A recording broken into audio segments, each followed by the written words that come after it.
Good morning and welcome to my closet, January 3rd. It's about 6:55 in the morning and I want to thank you for checking in with me. Yesterday, I talked about two different Cheryls. When I looked at the video, it looked like I was talking about the same Cheryl, but there were two different ones and they couldn't be more different people. One of them is the writer who writes a blog and writes the information about our group, the Pirate Hearts. And the other one is a flight attendant and loves to dance more than anything on stage. So they're pretty different, but they're both so valuable in my life, as different as they are. I love them both. So it got me to thinking about why am I doing this?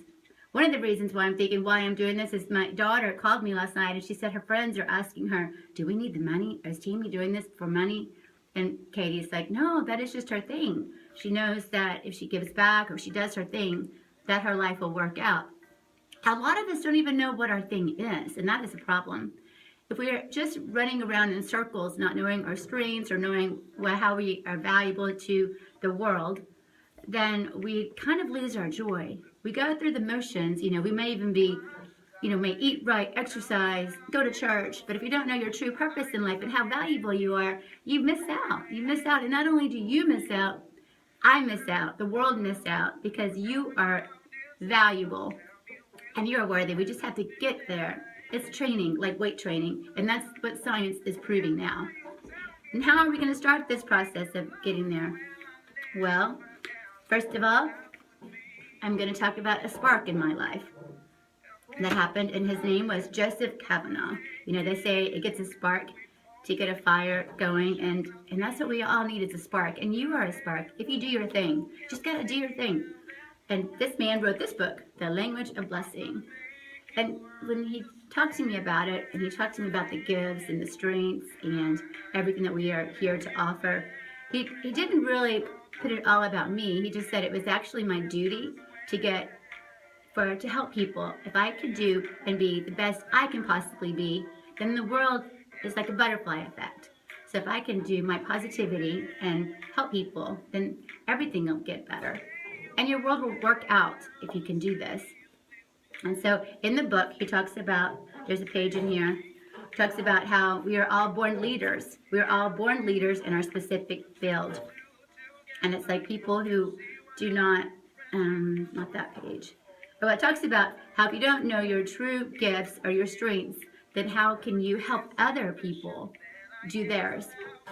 And they say there's a story about the kindergartners.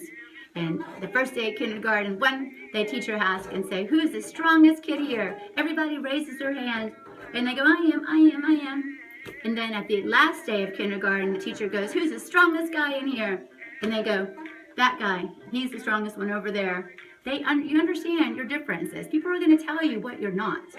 All the time, the world is telling you, you are not this, you are not that. If you do this, you get that. And that's not true. All you have to do is be you.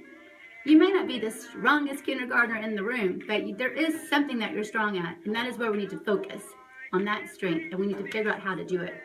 So to start off, we're going to be talking about strengths. Can you see that? The Strengths Gallup. Oh, it's not very good. The Strengths Gallup, and it's a Clifton Strength Finder. STRENGHS. Strengths Gallup. Oh, there you go. Now you can see it. And if you Google that, there's a test. And that's what Joseph, my life coach, talked to me about. And with my strengths, he said, you would be a great life coach. And first of all, I'm like, I am not educated to do that. I can teach dance. I can do that. But I'm not educated to be a life coach. He's like, oh, you're perfect for it with your strengths. And I looked into it, and it felt good. And I'm like, I'm going to check into that. And so now this is where I am. And we'll talk about that journey later. So if you could, everybody go get this book or start looking about your strengths and thinking about what I'm saying. And we're going to start this, not this Monday, but the following Monday. This Monday, we're going to wrap up the last positivity meetings that we have, and that was on the 4-8 principle. That's a book by Tommy Newberry, but we're not doing that one. We're going to be doing The Language of Blessing by Joseph Cavanaugh, and I hope you buy this book, and we can talk about it together on Tuesdays after the meetings. And that's going to be really fun. I'm very excited about it. Plus, we can call Joseph and talk to him about it. So I hope you do this. And I hope that you know how valuable you are and that I want you to spread the joy and have a wonderful Sunday and know that we are not in charge. Mwah!